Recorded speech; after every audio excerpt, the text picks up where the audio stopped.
Allô tout le monde, ici Yo-Yo pour Scrapbook Art et Passion. C'est mon premier vidéo, j'espère que ça va vous plaire. Pour ma première chronique, je vais vous parler de ce que j'ai montré lors du week-end en novembre dernier. J'ai fait une petite démo sur comment maximiser l'utilisation de nos matrices de découpe. Je vais commencer par vous montrer les types de matériaux qu'on peut découper avec la Big Shot ou la Sizzix. J'ai essayé de trouver l'information ailleurs sur internet, j'ai trouvé des petits morceaux, des petits bouts un peu partout, mais j'ai pas trouvé la totalité, fait que j'ai fait plein de tests pour vous autres, je vous montre ça à l'instant. Donc le premier, c'est celui-là ici. Là, j'ai oublié d'enlever les petits trous là. Il était peut-être limite celui-là, je crois qu'il n'y a pas été jusqu'au bout complètement, mais si je l'avais passé avec une chime de plus là, probablement qu'il aurait marché, mais sinon c'est bien cute de même, j'aime bien ça pareil. Donc c'est un gros carton qui est un carton blanc là, mais plus épais là, c'est un peu comme une boîte de céréales. En quelque part j'ai la boîte de céréales qui est juste ici, puis elle aussi on voit là que les petits trous sont pas enlevés. Pas fait la job au complet, mais ceux-là, ils s'enlèvent plus facilement, là. C'est juste que j'étais allée vite puis que je l'ai pas fait. On va continuer dans les types de cartons. On a ici le carton ondulé. On voit que ça l'écrase par contre. On perd un peu l'ondulé, mais ça fait quelque chose quand même d'intéressant, un petit peu plus grunge. Ici, j'ai un plastique, un genre d'acétate. Ici, j'ai une canne. J'aurais dû prendre une partie d'un logo. Ça aurait été plus beau. Mais ici, j'ai pris une canne de liqueur que j'ai passée dans la machine. Tout avec le même die, comme vous pouvez voir. Celui-là, ça faisait longtemps que je savais qu'on pouvait faire ça, mais j'osais jamais parce que j'avais l'impression que ce serait très coupant. Mais finalement, c'est vraiment pas si coupant que ça.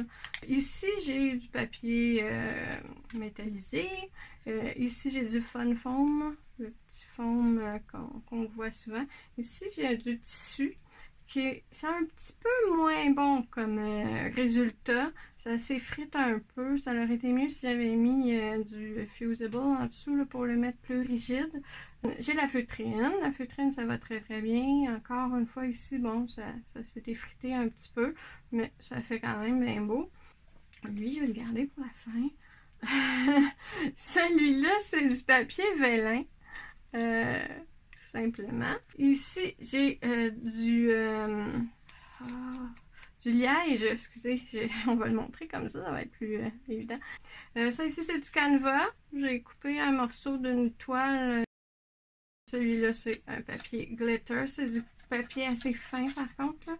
C'est pas du gros papier épais de glitter. Je vais vous montrer justement ici, celui-là, c'est un gros carton glitter. Lui, il n'a pas passé. Fait que ça, c'était pas un bon exemple. Ici, c'est du vinyle que j'ai passé avec son chose en arrière que je pourrais décoller puis coller sur quelque chose. Ici, j'ai du wood veneer. C'est une petite feuille très très très mince, mais c'est vraiment du bois. On voit le grain du bois. Ici, j'ai un autre type de tissu. En fait, c'est plus comme de la fausse cuirette, oui. Comme du faux cuir. Ben là, celle-là, il est brillant, métallique, là. Mais c'est vraiment la texture d'une cuirette. Ça passe super bien. Les deux derniers, ben ça vient de mon cerveau comme idée. J'ai eu cette idée-là à force d'essayer toutes sortes de choses. Bon, celui-là, il a mal survécu. Mais j'ai pris un morceau d'essuie-tout. Je vais vous le montrer de plus proche. Avec le petit motif de rond qu'il y a dans l'essuie-tout. Le dernier, ben, c'est mon préféré. C'est une petite lingette à démaquillage. On utilise là, tous les jours pour se démaquiller. Ça fait vraiment beau. J'ai essayé avec pas une chemise, un séparateur de duotane. J'ai pas été capable de passer à travers. Je sais pas, je crois que c'est à cause de la densité du matériel. C'est trop mou. Ça l'a pas coupé. Par contre, ça fait vraiment beau. C'est quand même bien utilisable comme morceau, mais ça coupe pas. Sur ce, je vous reviens avec mes 5 petites techniques. Hello tout le monde, je suis de retour avec ma première technique qui est la découpe partielle. L'idée, c'est de découper seulement la portion du haut ici et non pas la portion du bas. Pour faire ça, je place mon die à l'endroit où je veux sur ma carte ou mon carton, mais ça prend un carton qui se plie. C'est vraiment plus une technique pour les cartes. J'ai mon masqué dans le fond, ben, le coller là, avec juste un genre de post-it. Donc, l'idée, comme je disais, c'est de couper juste cette section-là. Pour faire une découpe partielle, il faut prendre nos deux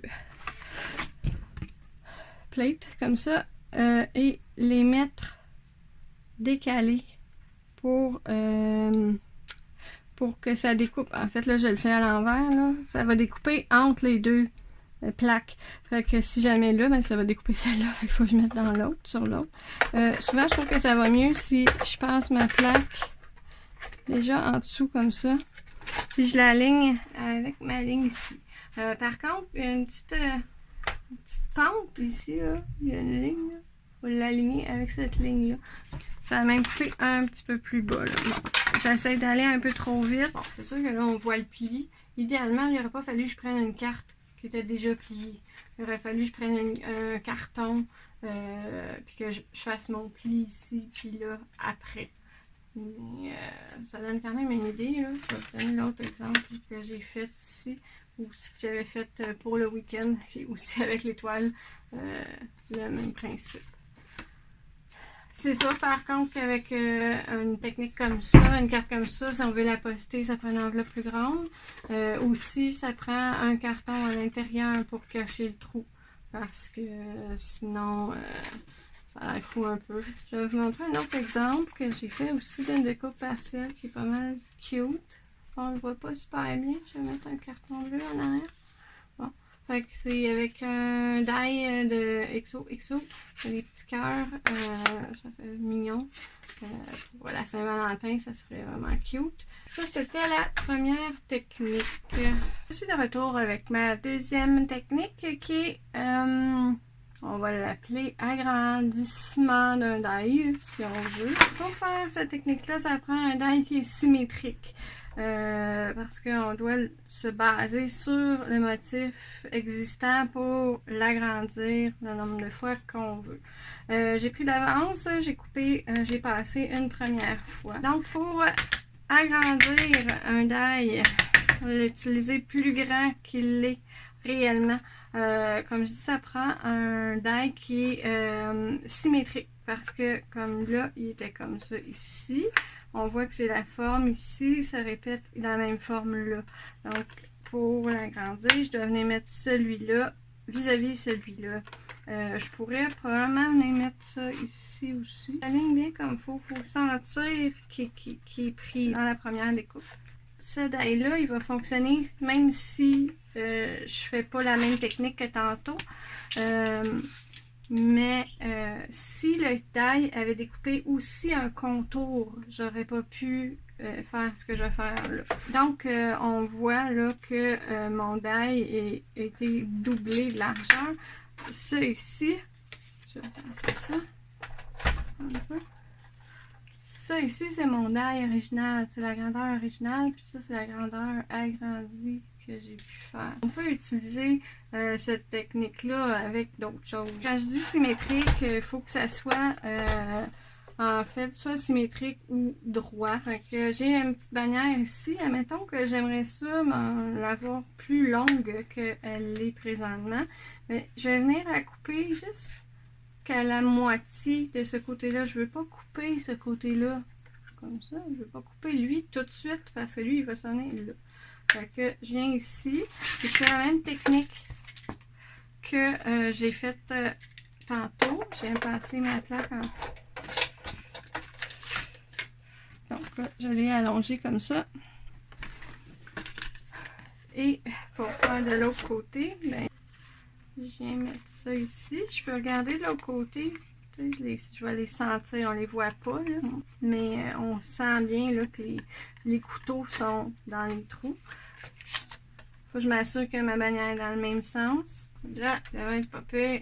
Il est collé, il devrait pas bouger. Puis là, je viens m'aligner avec mon post-it.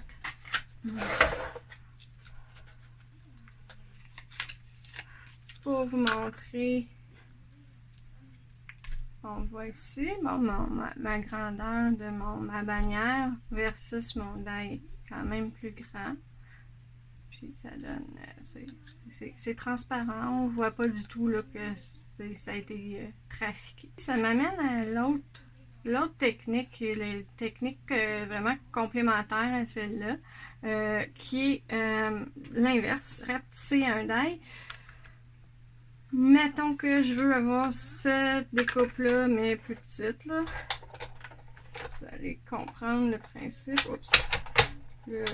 J'ai mis mes deux plaques égales, il ne faut pas les mettre égales. Donc, même principe. Là, je l'ai coupé jusqu'à là. Et celui-là, celle-là, ça va être l'inverse. Je vais venir, au lieu de la mettre comme ça, comme j'ai fait tantôt, là, je vais la mettre plus par là. Puis, même chose, je m'arrange que ça soit aligné. Comme ça. Puis comme ça. Je sais pas que ça va avoir une petite bannière de même miniature. Ça va être cute. Donc, on voit qu'elle est plus petite que le die. Je vais vous montrer d'autres exemples que j'avais montré au week-end.